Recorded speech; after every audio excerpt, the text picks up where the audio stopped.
तो इस वीडियो में हम करेंगे applications of matrices and determinant. In plus two standard matrices और डिटर्मिनेंट की दो मेन एप्लीकेशंस है, जिसमें first is to find area of triangle, पहला। दूसरा, to solve system of linear equations, रैखिक समीकरण, by using matrix method. Matrix method use करके तीन चर वाले रैखिक समीकरण या दो चर वाले रैखिक समीकरण का हल, जो प्लस टू के आपके सिलेबस में है, उसको कैसे करेंगे। Let us talk about area of the triangle first.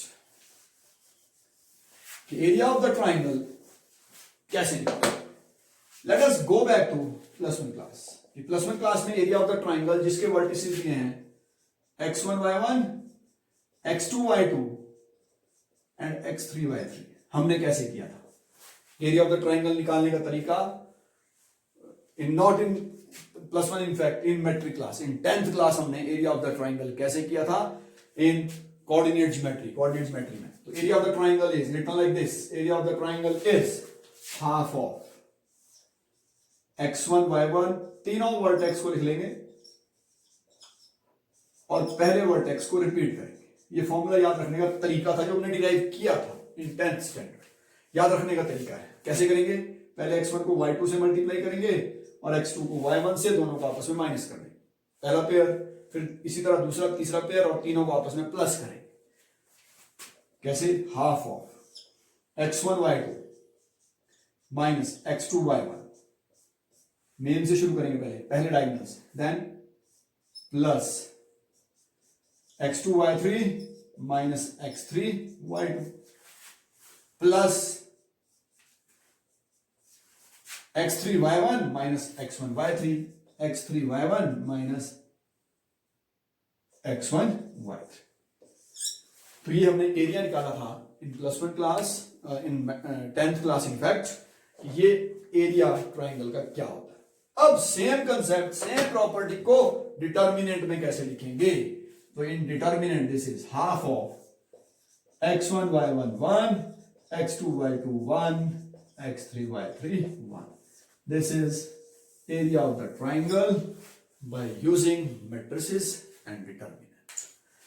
ये प्लस वन में 10th में हमने किया, and this is by using matrices and determinant. यानी एरिया निकालने के लिए जरूरत है किस चीज की, वर्टिसेस, तीनों वर्टेक्स, और दीज विल बी नंबर्स, ये क्या होंगे, numbers.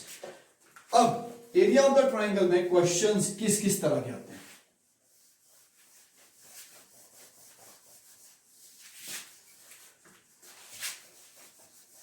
Late me write the formula once again. एक बार फिर से फॉर्मूला लिखता हूं। तो area of the triangle is half of x1 y1 1, x2 y2 1, x3 y3 1। पहला डायरेक्ट क्वेश्चन आएगा कि find area of the triangle whose vertices are 5 6 -1 3 2 4। एक डायरेक्ट क्वेश्चन जो बनता है इससे वो ये बनता है कि वर्टिसेस दिए हैं, फाइंड द एरिया। करना क्या है, वैल्यूज डाल देनी है। It is half of x1 y1, x2 y2, x3 y3, value डाल दीजिए। 5 6 1 -1 3 1 2 4 1। फाइंड द डिटर्मिनेंट, डिटर्मिनेंट का half, that is area of the triangle. But the most important thing, area of the triangle negative नहीं होता है, यानी यहां पर अगर नेगेटिव वैल्यू भी आएगी, ये डिटर्मिनेंट का निशान मॉड का काम करेगा। Means area of the triangle is always positive. ये हुआ एक। दूसरे type, we can find it, determinant 3x3 matrix कैसे निकालते हैं, हम इसको निकाल सकते हैं। दूसरा क्वेश्चन आता है कि to find the value of some variable, किसी वेरिएबल की वैल्यू निकालनी है। फॉर एग्जांपल हमको दिया होगा, यहां पर एरिया दिया होगा कि एरिया ऑफ ट्राइंगल इज से 6 स्क्वायर यूनिट्स, कि एक ट्राइंगल का एरिया 6 स्क्वायर यूनिट है और उस ट्राइंगल के वर्टेक्स है K0, 03 एंड 20 कि find the value of K if vertices of the triangle is this and area of the triangle is 6 square unit. Same formula again, यहां फर्क क्या है, क्या चीज दे रखी है, area 6 it is equal to 1/2 x1 y11 x1 y1 x2 y2 x3 y3 0 3 1 2 0 1 solve it, we will get the value of k. हमको k की वैल्यू मिल जाएगी. Again you have to take it positive, इसको अंदर positive लेना है, negative नहीं लेना है, क्योंकि एरिया ऑफ ट्राइंगल की बात हो रही है. Then third type of question is the concept of collinearity. संरेख, दिस इज इंपॉर्टेंट कि जब भी हम कोलिनियरिटी की बात करते हैं 3 पॉइंट्स की, तो ट्राइंगल को बीच में क्यों ले आते हैं? अभी ट्राइंगल का क्या लेना देना है? 3 पॉइंट्स, लाइन के ऊपर 3 पॉइंट्स है, उसका ट्राइंगल से क्या लेना है? इंपॉर्टेंट थिंग इज ट्राइंगल में भी 3 पॉइंट होते हैं. जब 3 लाइन के ऊपर 3 पॉइंट्स की कोलिनियरिटी की बात कर रहे हैं, दोनों चीजों में एक चीज कॉमन है, पॉइंट्स आर फ्री. ठीक है जी, बात कर लेते हैं ट्राइंगल की. कोलिनियरिटी हम क्यों ला रहे हैं? A, this is B, this is C, this is A, this is C and this is B. अब इस ट्राइंगल का ये पॉइंट बी अगर हम उठा के यहां ले आए, ये चीज बन जाएगी. आई एम रिपीटिंग, अगर इस पॉइंट को उठा के यहां लिख लें तो ये चीज बन जाएगी, मतलब ट्राइंगल नहीं बचेगा. Area of the triangle will be 0. इसीलिए कोलिनियरिटी के कंसेप्ट को 3 पॉइंट्स की कोलिनियरिटी के कंसेप्ट को ट्राइंगल से लेके चलते हैं. तो कोलिनियरिटी कब होगी? व्हेन 3 पॉइंट्स कब कोलिनियर होंगे? When area of triangle is 0. Means x1 y1 1 x2 y2 1 x3 y3 1 should be equal to 0. Half कहां गया? हाफ क्यों नहीं लिया? हाफ इसलिए नहीं लिया, जब इस 1/2 को यहां लिखेंगे, यहां जाके ऑटोमेटिकली क्या हो जाएगा? 0. This is the condition for collinearity कि 3 पॉइंट्स कोलिनियर कब होंगे? सीधी सी चीज है कि एरिया ऑफ ट्राइंगल जब 0 हो जाएगा, ये 2 इधर आएगा, ये हो जाएगा 0. अब इससे रिगार्डिंग जो क्वेश्चन आते हैं, वो क्वेश्चन इस तरह के आते हैं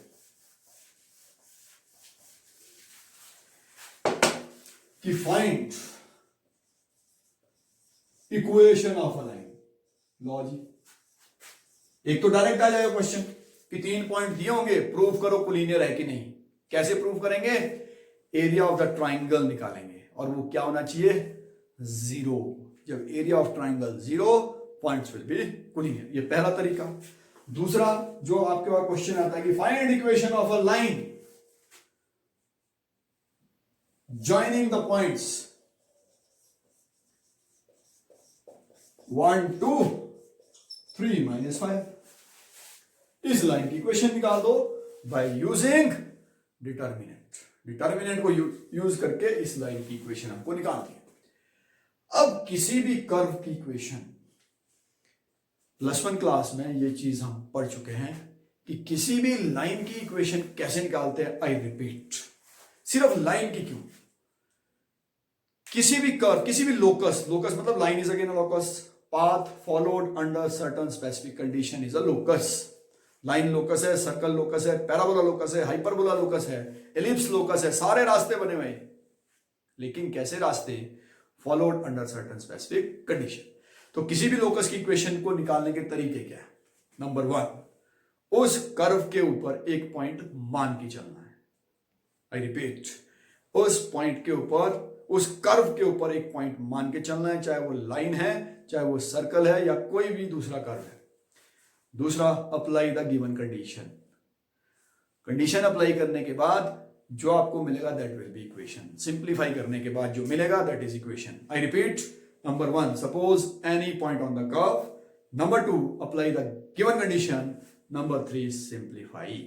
ये किसी भी लोकस की इक्वेशन निकालने के तरीके हैं. यहां भी यही काम करेंगे, इक्वेशन निकालनी है. 1 2 3 minus 5. पहला step, suppose any point on the locus, line के ऊपर एक पॉइंट सपोज कर लिया, ये पहला। दूसरा क्या करना है, अप्लाई द गिवन कंडीशन। अब यहां गिवन कंडीशन क्या है, पॉइंट ए बी सी तीनों क्या है, कोलिनियर। तो कंडीशन कौन सी लगेगी, कोलिनियरिटी की। कंडीशन कहीं लिखी नहीं है इसमें, लेकिन यहां कंडीशन हमको लेके चलनी पड़ेगी कि तीनों पॉइंट कोलिनियर है। कोलिनियरिटी कंडीशन कहती है 1 2 1 x y 1 3 minus 5 1, it should be equal to 0। ये चीज क्या होनी चाहिए, 0। 2 उधर जाके 0 हो जाएगा। When we will solve it, we will find the equation. हमको क्या मिल जाएगी, equation. So this is the first application, the area of triangle, and simultaneously we have covered collinearity of 3 points and how to find out equation of a line. की line की equation by using this area of triangle or this concept of collinearity, how to find out equation of a line. Now second, we will talk about system of linear equations, उसका solution कैसे निकालते हैं। So solution of system of linear equations, this is our second application, और ये question +2 में 6 marks का 100% आता है कि सिस्टम ऑफ लीनियर इक्वेशन। वैसे linear equation in 2 variable process वही है, उसमें 2x2 मैट्रिक्स बनेगा, इसमें 3x3 मैट्रिक्स बनेगा। Now I am writing out the formula. How to find out x is equal to a inverse into b. This is the formula to find out the value of x, y and z. अब x क्या है, a क्या है, b क्या है, पहले इसको specify कर लेते हैं। x is all वेरिएबल, सभी वेरिएबल से जो कॉलम मैट्रिक्स बनेगा that is x, and a is, a कौन सा मैट्रिक्स है, वेरिएबल के जितने कोफिशिएंट है उससे जो मैट्रिक्स बनेगा। अगर मान लो ये कोफिशिएंट नहीं दिया है तो मान के चलना है द कोफिशिएंट, ये 0 दिया है मान लो, तो मान के चलना है दैट इज 0। तो कोफिशिएंट 2 1 3, देन 1 1 -1 -1 1 1। तो मैट्रिक्स ए क्या है, मैट्रिक्स ए है वेरिएबल के कोफिशिएंट से जो मैट्रिक्स बनेगा, that matrix is matrix A. Then what is matrix B, matrix B will be the column matrix जो कांस्टेंट से बना है, राइट हैंड साइड के कांस्टेंट, और अगर आपके कांस्टेंट लेफ्ट हैंड साइड में उनको पहले कहां लेके आना है, राइट हैंड साइड। मान लीजिए यहां पर z वाली टर्म नहीं है, तो ये जो एंट्री होगी दिस विल बी 0, ये एंट्री क्या होगी 0। तो ये है, that's why I have taken this example, सिर्फ ये चीज बताने के लिए कि what is x, what is a and what is b। So by using this formula, इस फॉर्मूले को यूज करना है कि x is a inverse into b, x is x y z u v w, जो भी वेरिएबल आपके linear equation में दे रखे हैं वही वेरिएबल इस मैट्रिक्स x का काम करेंगे, and that will be a column matrix. ठीक है जी, मैट्रिक्स a ले लेते हैं, 2 1 3 1 1 -1 -1 1 1। अब यहां पर x और b का तो पता है, b 4 1 1, x is your x y z, यानी सबसे पहला target we have to find out the value of a inverse. And what is a inverse, a inverse is adjoint of a divided by determinant of a, यानी हमारा target पहला किसको निकालने का है, एडजॉइंट और determinant. Straight away let us find out the determinant first. Determinant by expanding first row, 2 multiplied by its cofactor, 1 + 1 is 2, 2 1 + 1, ठीक है, -1 माइनस क्यों दिया, कोफैक्टर नेगेटिव में यहां पे, 1 -3 is -2, then -1 -1 -3 is -4, so determinant of a will be 4 + 2 + 4, it is equal to 10। determinant of a हमको मिल गया 10। next what we have to do, next हमको क्या करना है, next we have to find out the value of adjoint of a, और adjoint of a के लिए पहले किस चीज की जरूरत है, कोफैक्टर का मैट्रिक्स। तो पहले निकालना है cofactor, we write it as a11 दो के कोफैक्टर 1 + 1 2, then a12 निशान चेंज होना है यहां पे, 1 - 3 is -2 and we will get 2, then a13 a13 A13 what it will be, A13 आएगा हमारे पास -1 -3 -4, निशान चेंज नहीं होना है. देन A21 इज ये second row first column delete, 1 -1 is 0. Then A22 corner entries 2 + 3 is 5, निशान चेंज होना है नहीं होना है. A22 पे 2 + 3 is 5. Then A23 is second third column second row, -2 -3 -5, निशान चेंज होना है, बिल्कुल चेंज होना है. फिर से A23 -2 -3 -5, यहां पर निशान चेंज होना है. देन A31 विल बी 1 + 1 2, निशान चेंज होना है नहीं होना है. A32 यहां पे निशान चेंज होना है, 2 + 1 is 3, it is -3. Then A33 it is 2 -1 1, निशान चेंज नहीं होना है. And at this particular point मैंने एडजॉइंट और इनवर्स में भी ये चीज कही थी जब निकालते हैं कि you have to revise your calculation revise करनी है. एक बार फिर से रिवाइज करते हैं कि क्या हमने कैलकुलेशन सही की है. 2 का कोफैक्टर 1 + 1 इज 2, करेक्ट. फिर 1 का कोफैक्टर 1 -3 इज -2, निशान चेंज होना है. -1 का कोफैक्टर -1 -3 इज -4, निशान चेंज नहीं होना है. 1 का कोफैक्टर 1 -1 इज 0. फिर 1 का कोफैक्टर 2 + 3 इज 5, निशान चेंज नहीं होना है. A23 -2 -3 इज -5, यहां निशान चेंज होना है तो +5. A31 1 + 1 इज 2, निशान चेंज नहीं होना है. A32 2 + 1 इज 3, निशान चेंज होना है. Then 2 - 1 is 1. तो what will be adjoint of A? Adjoint of A हो जाएगा इस मैट्रिक्स 2 2 -4, ये फर्स्ट रो है फर्स्ट कॉलम, डायरेक्टली मैं लिख रहा हूं. इस मैट्रिक्स का बनना है ट्रांसपोज. तो 2 2 -4 0 5 5, दिस इज 2. देन 2 -3 1. ठीक है जी, एडजॉइंट ऑफ ए मिल गया. लेकिन चाहिए क्या हमको? चाहिए ए इनवर्स. तो ए इनवर्स का फॉर्मूला क्या कहता है? A inverse is adjoint of A divided by determinant of A. हमको ए इनवर्स मिल जाएगा divided by determinant divided by 10, सारे एलिमेंट 10 से डिवाइड हो जाएंगे. 2/10 0/10 2/10, देन 2/10 5/10 -3/10 -4/10 5/10 and 1/10.